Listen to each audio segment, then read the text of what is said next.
Hey everyone, here's another video helping to teach you about a game I'm passionate about. Whether you're new to the series or just getting back in just like I am, today we're talking about some Magic the Gathering. Stay tuned. Scar TV. Oh, Magic. It holds such a place in my heart. When I was younger, I would go to the local card store with my friends and we would play this game for hours. I would buy packs and boxes of the stuff just to get the prize card I was looking for. I actually still have even some of the boxes that date back to when I first started playing in my closet. Now, I didn't really get into the game until the early 2000s as I'm a little bit younger, but Magic dates back all the way to 1993. It's still one of the most popular card games on the market. It was about the time Magic came out with a version of the paper card game that can compete with the other online card games on the market. Yes, I know there's Magic the Gathering online, but it's not really the same as a lot of the more modern games like Hearthstone, Gwent, and all of the rest that are out on the market right now. So you may be asking yourself, well, I mean, I get the history of Magic the Gathering, but how does that really get me started on this Magic adventure? Well, here we go. Magic at its base is a game played between two people with 260 card decks full of various cards trying to bring your opponent's life total down to 0.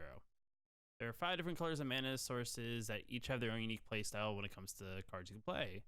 You have white or plains, blue or islands, black or swamps, red or mountains, green and forest. White color cards usually have the cards that help you gain life, prevent damage, small creatures, and cards that typically balance the board. Blue color cards help you draw more cards, counter cards that your opponents play, and return cards back to your opponent's hands. Black type cards usually have kill spells that send your opponent's creatures to the graveyard, reanimating your creatures from the graveyard to the field, and card advantage on your opponents by making them discard cards. Red cards can deal direct damage to opponent's life or creatures, aggressive creatures, ones that can attack on the same turn that they're even played. Artifact and land destruction cards are some of the other cards that red sometimes does offer. Green cards typically are big stompy creatures, high attacks, high toughness, cards that boost the attack of your creature cards, attack and toughness, and cards that mana fix and or produce additional mana. These are very select things that each of these colors offer, and each new set there's always new unique mechanics coming out to help their styles of gameplay. Now for the gameplay of the actual game. One player is chosen to go first, and each player looks at their hands and figure out whether they want to keep or draw a new hand. If you want to draw a new hand, you draw another 7 cards and decide if this is going to be a keeper, and you decide to take one of those cards and put it on the bottom of the deck. And this goes on until you decide to keep a hand, one less card each time, until you decide on a final hand.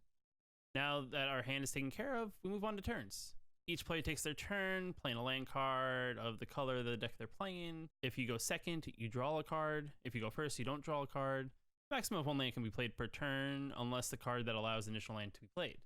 Now you may be wondering yourself, now that I have mana, what can I actually do with it? Now besides these land cards you're playing, there's actually other types of cards you can also have in your deck. There are creature minions that you summon to defend your life total, or use to even attack your opponent's life total. And there's also 2 different types of spells your deck can consist of.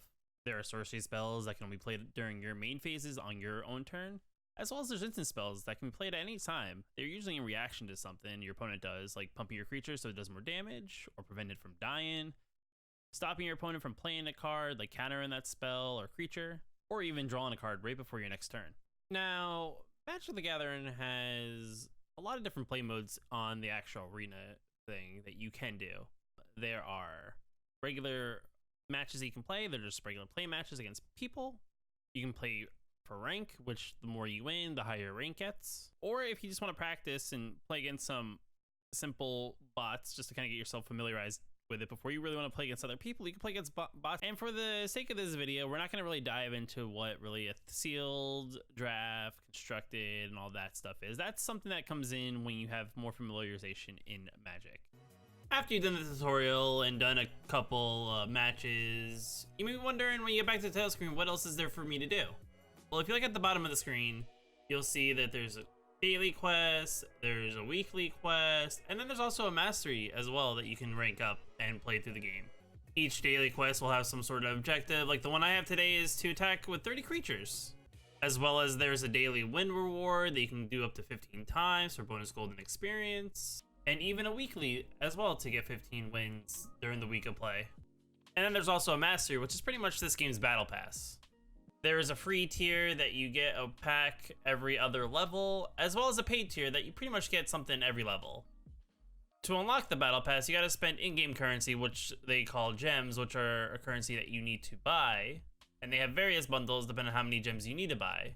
And gems can be used to pretty much buy anything in the game, from the Mastery Pass to packs to sleeves, avatars, pets. Whatever this game offers, there's usually some sort of gem that you can spend on to get something. And you're like, what? I gotta spend money on this game? Well, not entirely. There's also gold that you earn from the various dailies that you do and playing games that you can also use to buy packs and various cosmetics for your deck too. So if you don't want to spend a dime, you can also still get stuff and build up your collection of cards.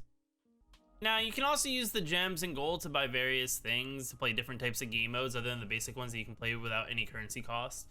But being a new player and still learning how to play Magic the Gathering, I'd probably suggest saving your gold and probably buying packs to build up your library so you can kind of customize your own deck and or upgrade the one that the game provides for you. Now, if you decide to purchase a pack, packs are for 1,000 gold, or you can buy various bundles for X amount of gems.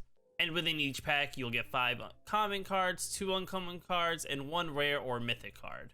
The other thing that you get in these packs, other than actual cards that actually are usable in-game, is that you'll also get these currency cards, which you have grays for commons, silvers for uncommons, golds for rares, and occasionally you'll get the mythic colored red card, which these cards are actually used to trade in and actually get a particular card that you're looking for. As well as every time you open a pack, there's a wheel in the upper right hand corner for rares and uncommons, and occasionally sometimes mythics, that every time you open up X amount of packs, you are guaranteed to at least get 1 piece of this currency. Since there's no trading in this game, these are what you use for crafting cards. And like I said, having to open up a bunch of packs trying to get that one particular card that you need to unlock to finish building your deck, you can use these currency cards and exchange one of whatever rarity type of card for the card that you're looking for. I'd actually say the rare ones are probably one of the harder ones, because a lot of the good cards that you probably need to fill out a deck are more than likely rare cards. Now, I mean, I can just ramble on and on about Magic, but there's so much more to cover, and this is just a simple basis of this. If this video was helpful for you, hit that like button, click the subscribe button to let you know when I post more videos like this. If you have any questions about Magic that you want to know about, leave a comment down below. Until next time, Scar out.